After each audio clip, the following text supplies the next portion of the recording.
Hello everyone, welcome back. This is S.C. Coleman, author. In this video today we're going to be talking a little bit about something called community service. Of course, this word, community service, in the current context and usage is meant as a trick to a word game, if you will, something that's supposed to invoke one idea but actually means something else. A more accurate term would be community control, based off of who controls the community. The community being not inherently a certain group of people, but a general overall broad term that can also mean a physical location as well. The community of a town means anybody who is within that geographical structure at that time, but it could also, in some cases, include those who have grown up or have some sort of attachment still to that town but leave and go somewhere else. They're still technically, in some ways, part of that community. So who controls the community? Really the question is, who is being served in community service, right? Who is the natural belief would be that the community is being the one serviced. So another way to say it would be, whom do you serve? So let's say you run into a municipal employee, or you yourself are a municipal employee. Now, most would ask, if they ask that question, who do you serve? The person would respond something like, well, the city or the town. But that could mean a bunch of different things. If somebody's being honest, and in most cases this is recognized or understood and in fact admitted to by most, that the one they serve is the one who pays their paycheck. If they don't collect a paycheck anymore, then they're not going to continue what they're doing. In some areas, like the military and things like that, we haven't actually seen the situation where they don't get paid.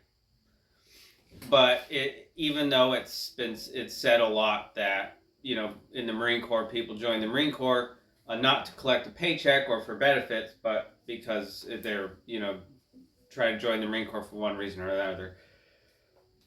Prestige, the core values, the fact of being something, a warrior, joining a warrior group ethos and all that stuff. But the fact is, we haven't actually seen what happens in those scenarios when people are not paid.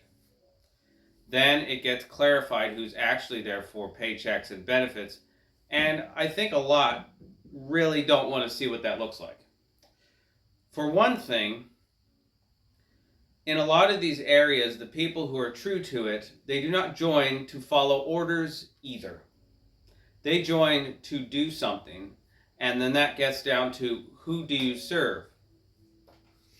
I would say most who join the Marine Corps for the appropriate reasons, if you will say that they serve the country and the nation, meaning the land and the people. They do not serve higher ranks. They do not serve Congress. They do not serve the president. They do not serve foreign investors. That is the major distinction.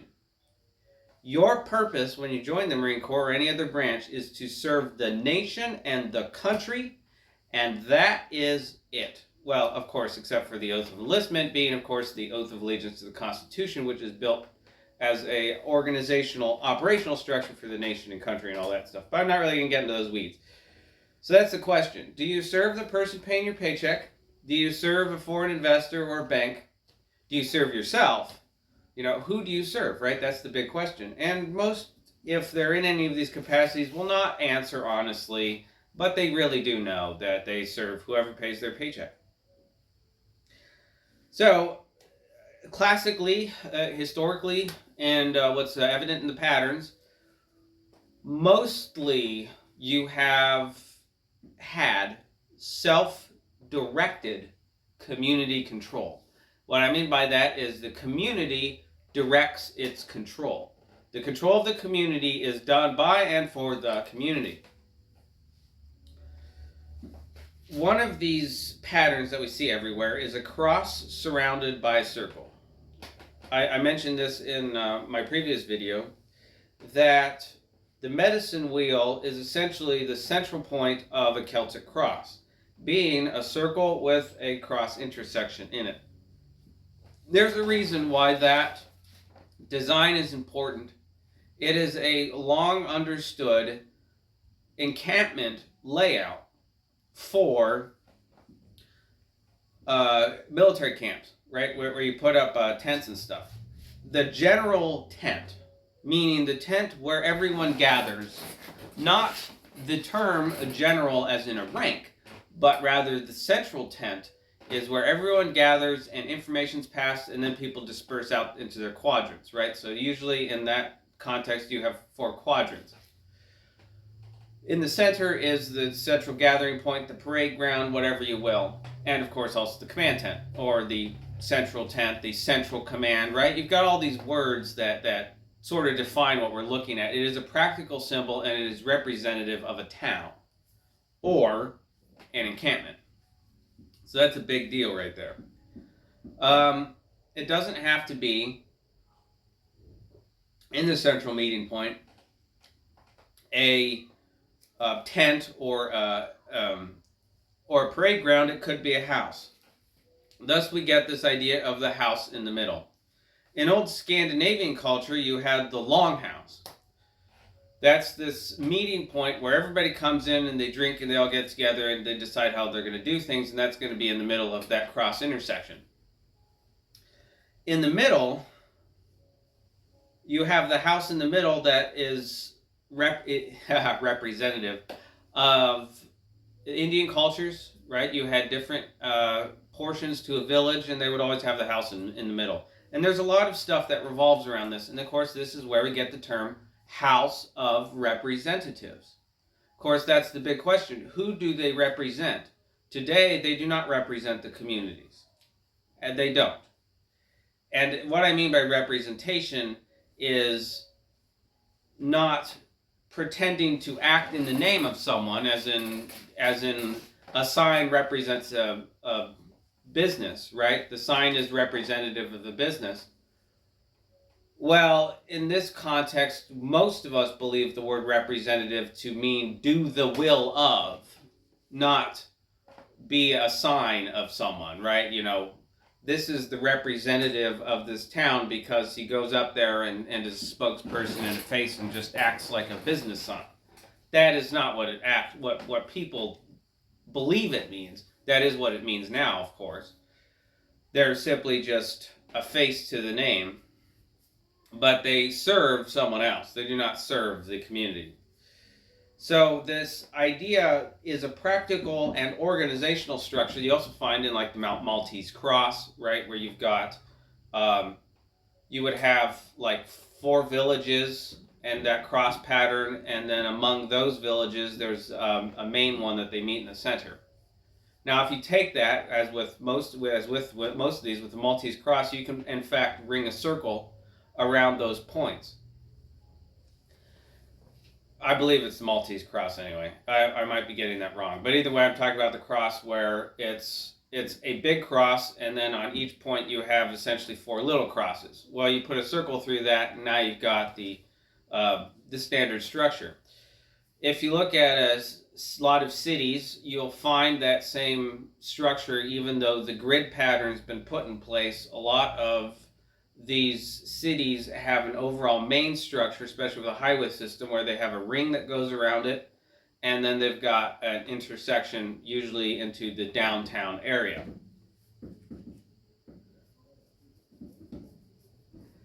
So the next thing to talk about is what exactly is the purpose of this meeting in the middle? What is the purpose of the parade ground? What's the purpose of the longhouse, the house in the middle, all that stuff? Well, it's the place where the chief or the presiding individual, the president, if you will, is supposed to stand watch. This idea of standing watch is going away, but it is still relevant in military environments, on base. When you're on base, you have to stand watch. That means that for a period of maybe 12 to 24 hours, you are awake and you're patrolling. That's what it means. You are ready to act in some capacity. Now, from what I can tell from the evidence, the idea of standing watch in a lot of these environments, for the chief anyway, was the chief would just live in the house for a period of time, say a year or 2 years. And then whenever there was a dispute, people would go to the middle and he would have to administer and mediate, arbitrate, all that stuff, keep relative peace in the village. But it was also, of course, a place for when they were under attack, someone could go to the center point, and then from that center point, the person on watch could muster the surrounding warriors or everybody in the village, and they would go to the central point and meet in the parade ground. That's sort of how it works. And of course, it would be the same thing for fire or any other type of disaster, that type of deal. But that's functionally how it works.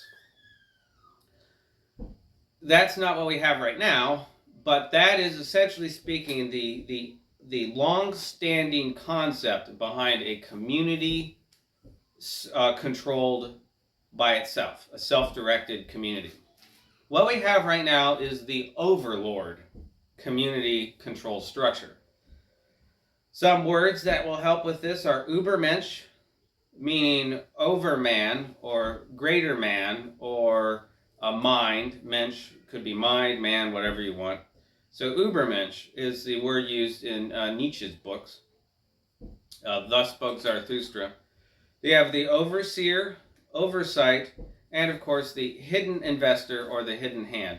Most of these are representative of hierarchical control done by afar, usually done through some type of cat's paw or front, and generally done by force.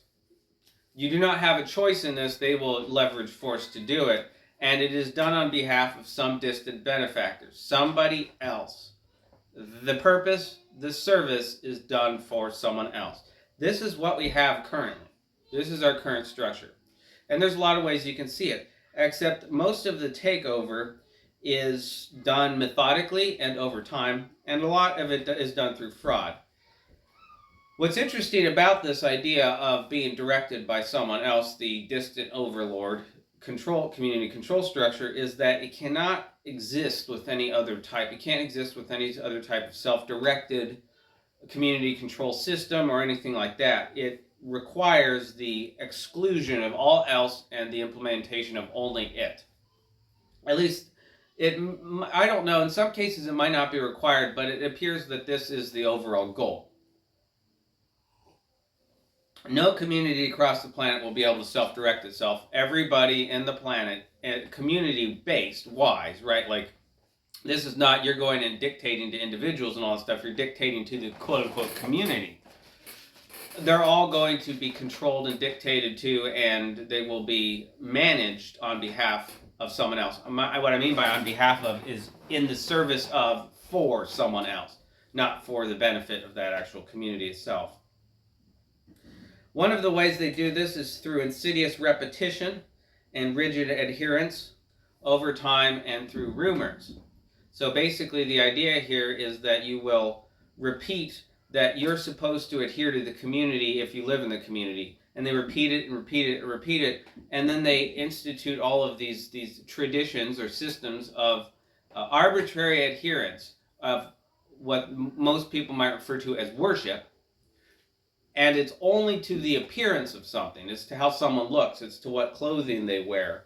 And it's also about, whatever clothing you wear, and you're the only one allowed to wear it, depicts you as a societal rank. Of course, most of it nowadays is based off of, quote unquote, how much money you have, and all of these other things.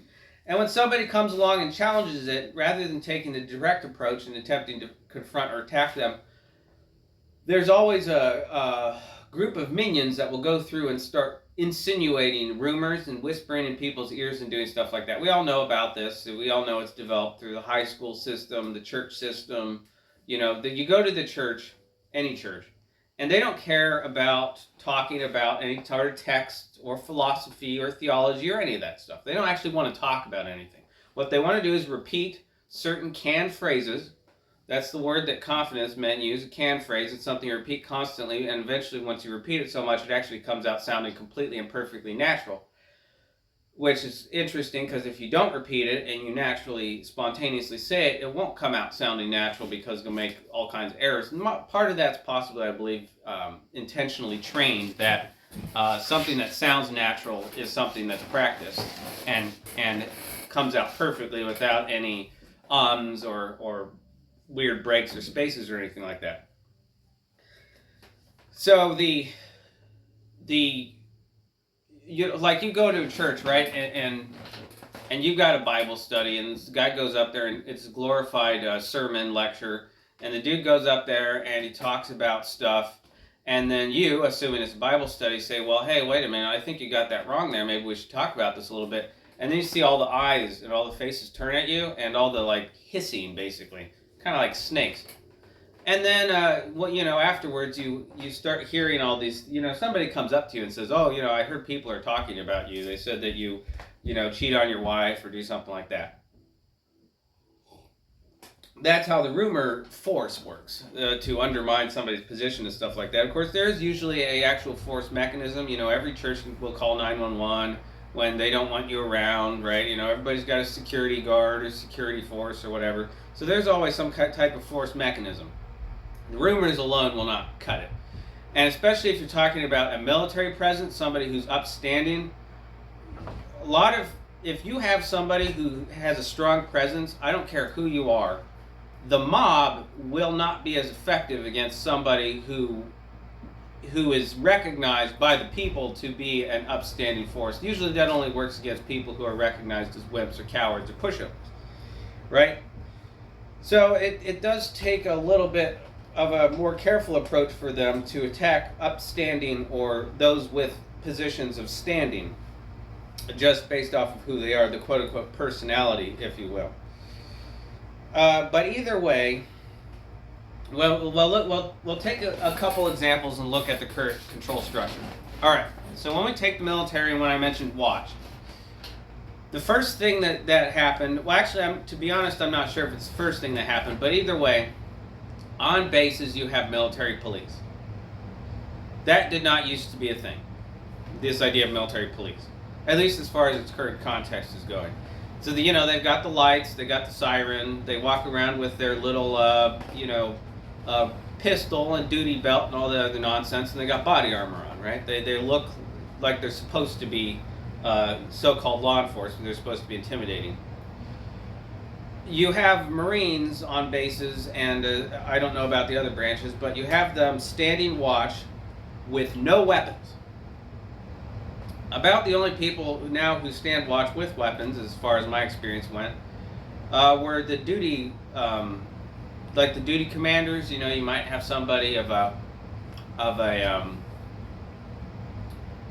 higher enlisted rank, or an officer, maybe of a lower rank, stands watch.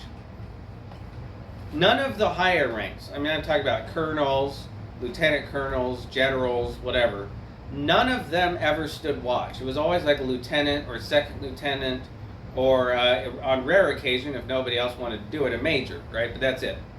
And most of the time they were some sort of higher enlisted, but not like all the way up, because you never basically see sergeant majors or first sergeants or any of those people. They never stand watch, right? It's usually like a gunny or master sergeant or something like that, or maybe a staff sergeant. Often it's a staff sergeant. So it's degraded and looked down upon to take watch duty. Most of the enlisted ranks do not want to take watch duty, and they will farm it out. They will pay people to take their watch. Some people who don't mind it will take watch duty as a business. where they'll specifically take all the watches. You know, when somebody's needs somebody to take a watch for them because they want to go off and see their girlfriend, there will be that guy in the unit that they can go to and pay like $500 and the dude will take their watch or something like that, right? So it's pretty weird. It is not looked in a favorable light, and eventually I expect will be going away.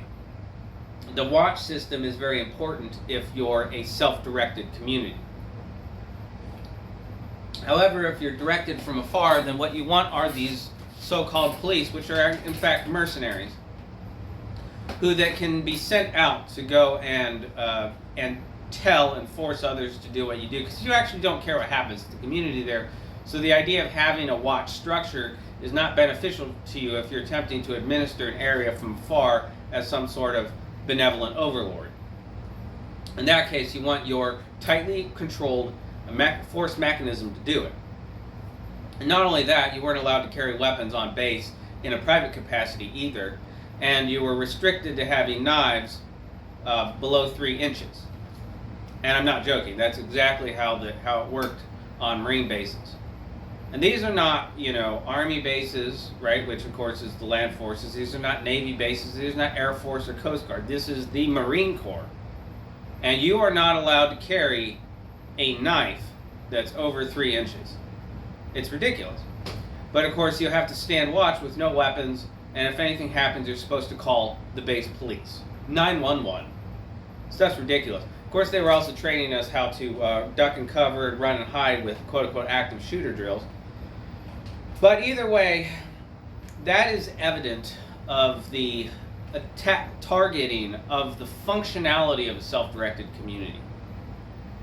So rather than getting bogged down in the jargon and terminology and stuff like that, really have to look at the function of things and see how those functional components are intricately being removed and taken away, and then this other functional component is being put into place. There's a big difference between somebody being on watch and somebody being called in by dispatch, right?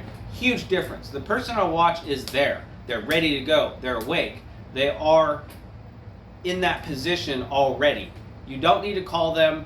They just need to know what's going on. That's it. You can walk to where they are. It might take 10 minutes, whatever. But either way, they're ready to go, all that stuff. The way that the fake law enforcement thing goes, somebody has to call in, somebody's sitting there on a desk, then they have to go call somebody else, and then that somebody else is sent over there. Well, that's because that mechanism is not designed for a protective measure of the community. It's designed for a protective measure of the so-called laws of the benevolent hidden benefactor overlord from a distance, and it is designed, of course, for the protection of order, right, of their structured and controlled order. I mean, we could go a lot into this stuff. Virtually every single operational mechanism of a self-driven, self-conducted community has been usurped and put in place a system which benefits some distant, unseen individuals or hands. It's the same thing with the so-called House of Representatives, the fake Congress, the municipal council, right? The city council. Who exactly are they counseling? The city council. Aren't they counselors? Isn't that what their name is? Right? Who are they counseling? I'm not really going to go into that with representatives, because representative now just means somebody who you're told. So, okay. So you take this idea of voting, right? The original functional control of it was you would get people that would go to a village center, okay? And if you take the Osage example, the elders of the village, meaning the ones who had lived there the longest, usually old, but either way, the ones who had lived there the longest, the seniority by a living, they would choose among the best warriors, not among themselves, right? You're not going to have an old fogey standing watch, because they might, they're not physically fit. They're not going to be something that somebody you want to be responding to something. You want somebody who's experienced, but also still in good physical condition. So they'll choose among the ones who are in the good physical condition and have proven themselves to stand watch as chief, which might be for a year or so, and then they do all those functions, right? That's your voting system. The idea of the constitutional voting system is that you get people together in all the different villages, and then they all vote among themselves, right, on who they're going to have conduct this space over here. But among themselves individually, everyone decides who's going to stand watch or preside over the country as the quote-unquote president. That's the way it's supposed to work. Not have dictated to you by employees where you can go, when you can vote, the vote meaning when you can say who you want, right? Who you can say can stand watch, right? All of this stuff, all these restrictions that are put on place in a voting system is designed to capture that function and make it benefit somebody else, somebody who is not in the actual community. If the community was doing it, we would not have a voting code, an election code. We would not have a voting booth. We would not have voting papers. We would not have any of that. What we would have are different communities around the country who decide in their own way how they're going to conduct this voting system, and you will not be told how you can do it, right? So that's the big difference. You will always have a say in it because it's community, self-directed, self-driven. Of course, the Constitution gives a general overall idea of how to do that, but the codes and all this other stuff that we actually follow and we're forced to follow at gunpoint, they are designed to benefit someone else. That is the big deal. You have to get, in order to clarify this situation, who the enemy is and what you're doing, you really have to look at the structure and say, who do you actually serve? Who are you working for, right? That's very important. And the function of things, not what it's called or how it looks, its appearance, but the actual function. You have to recognize that in order to see how the insidious sabotage and occupation is inserted under the name of the original. So just as an added note, we've got some other community control structures that might be worth mentioning. There's the captain-based seafaring structure. Most people know about this. You have a ship, right? The ship, when the ship gets outfitted, it usually gets outfitted by a captain, or a captain gets hired by a group of so-and-sos, and then that person's put in charge of the ship. However, when they're out to sea, and if the captain is doing things the crew doesn't like, the crew can maroon them or do something bad to them, kill them, whatever, and then replace them with a different captain. I don't expect in many cases you have that's referred to as a mutiny. I don't know if you have many mutinies that actually get done in a peaceful manner. But either way, that's the general seafaring structure, is that you've got one head in a ship who does all the directives and conducts everything, and if that person is not desired, then they just replace them with someone else. So that's very common. There's the senior merchants structure, and basically the way to look at this is that you had a lot of merchant groups, and you still do, but most of them are controlled in the very rigid hierarchical adherence based off of appearance and societal rank and nothing else, not experience or merit or anything like that. Just they're appointed, they look the part, therefore they're going to be followed, right? That type of crap. So the senior merchants idea is that if you go around and you're a bunch of traveling merchants, right, you might be in a foreign country that's corrupt and all that stuff. The group of merchants will adhere to the ones who have the most experience in the area maybe, or just in business in general, but usually in the area, especially if you're talking about traveling. In other countries, you can still have the same thing where maybe they're not traveling everywhere, but you have a merchants guild, which is usually, if it's done in a self-community driven manner, has the senior ones based off of either how long they've been in business or their experience or what they've done, all that. They're the ones that are going to make all the decisions and control everything, and if people adhere to them just based off of that general idea, it's accepted that they know what they're doing.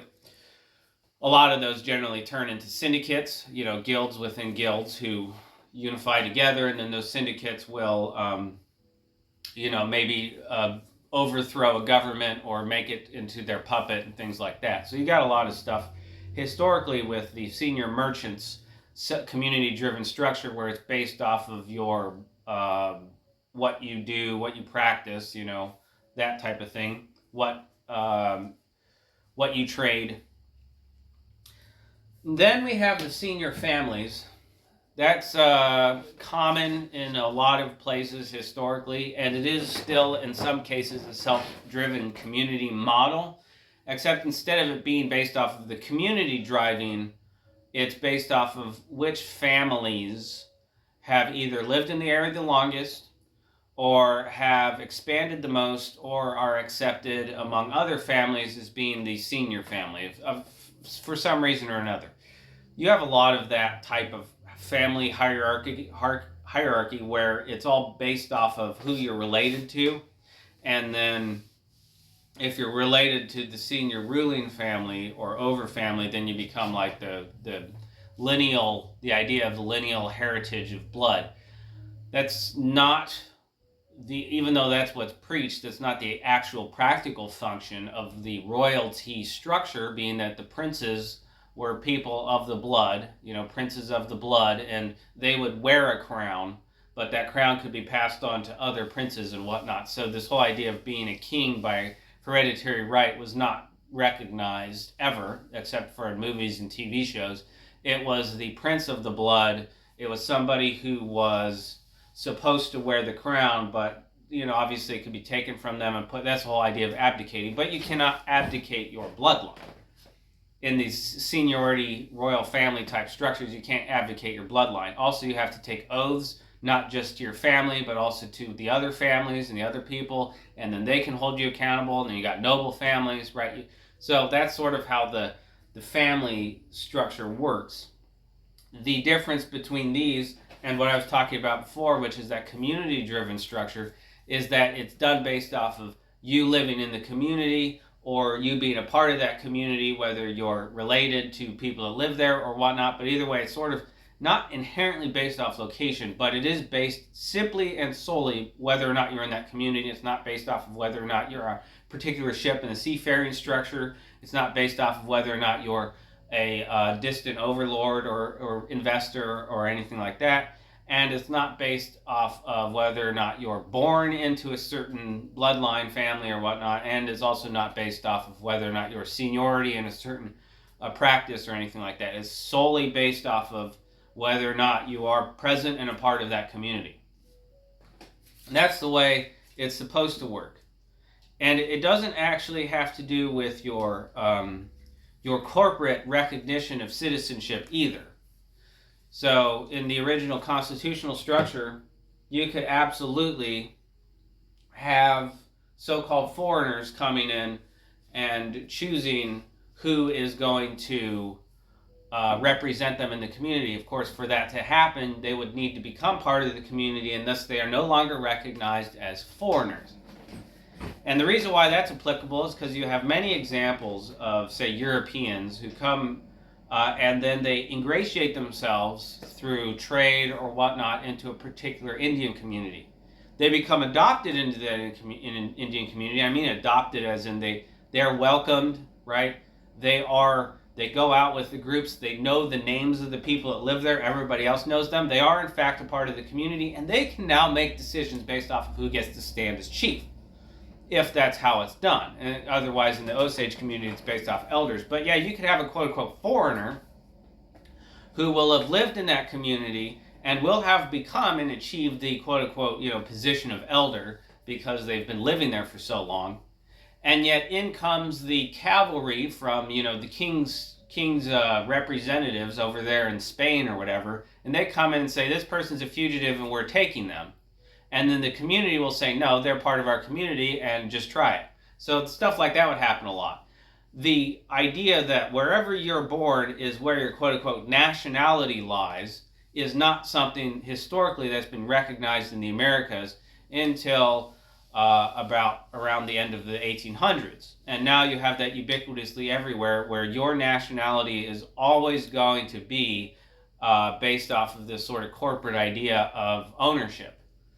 Your nationality is based off of which nation owns you. Is it the Spanish nation? Is it the quote-unquote Latin nation, right? Is it the French, or is it an African nation?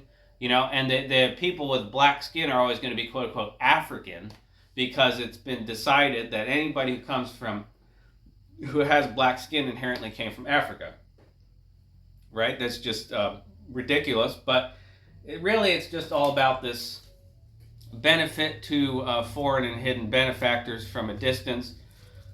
It has nothing to do with about the benefit of the community itself, or what is best for the people that live in the area. It's not about what's best for the nation, and it's not about what's best for the country. That's the current structure we're living in, and it shouldn't be that way.